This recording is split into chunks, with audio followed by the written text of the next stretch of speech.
हेडलाईन्सचे प्रायोजक आहे NBC bearings, लांब पळण्यासाठी। पाचव्या टप्प्यात पंतप्रधान मोदींचं महाराष्ट्रावर विशेष लक्ष। आज नाशिक आणि कल्याणमध्ये मोदींची जाहीर सभा, तर संध्याकाळी घाटकोपरमध्ये भव्य रोड शोचं आयोजन।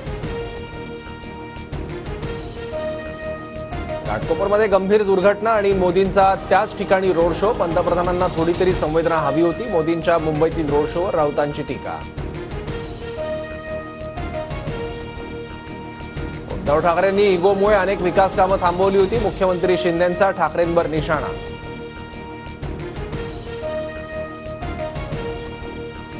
ठाकरे गटाची आता मराठी नाही तर मुस्लिम मतांवर गुजराण, सभांमध्येही मुस्लिम नारे। ठाकरेंकडून वोट जिहाद करण्याचंही व्हिडिओद्वारे आवाहन। देवेंद्र फडणवीसांचा उद्धव ठाकरेंवर घणाघात। उद्धव ठाकरेंनी वोट जिहादला खतपाणी घातलंय। धर्माधर्मांमध्ये जातीजातींमध्ये ठाकरे पवारांनी तेढ निर्माण करण्याचं काम केलंय। वोट जिहादवरून बावनकुळेंचा हल्लाबोल। नाशिकमध्ये आज प्रचार सभांचा धडाका। पंतप्रधान मोदींसह शरद पवार आणि उद्धव ठाकरेंची सभा होणार।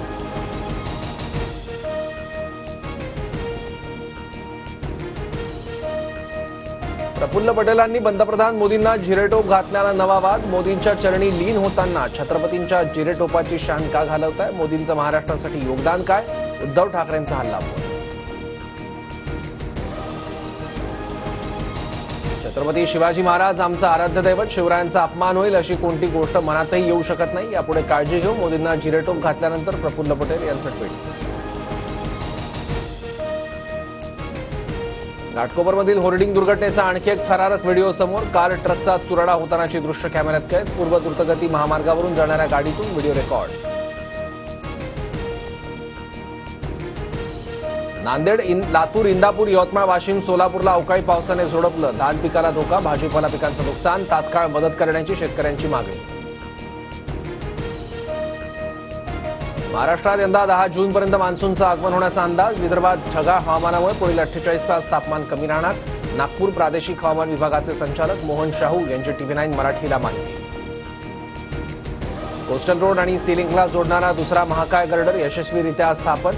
नरिमन पॉइंटपासून वरळी बांद्रे सागरी सेतूपर्यंत वेगाने पोहोचण्यास मदत होणार। महादेव बेटिंग ॲप प्रकरणी पुणे पोलिसांच्या गुन्हे शाखेची नारायण गावात छापेमारी। शहरातील एक इमारत महादेव ॲपसाठी वापरत असल्याची माहिती। 70 ते 80 जण ताब्यात।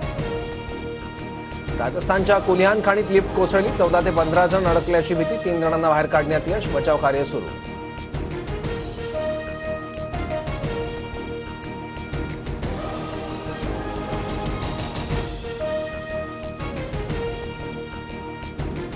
हेडलाईन्सचे प्रायोजक आहे एनबीसी बेरिंग्स, लांब पळण्यासाठी।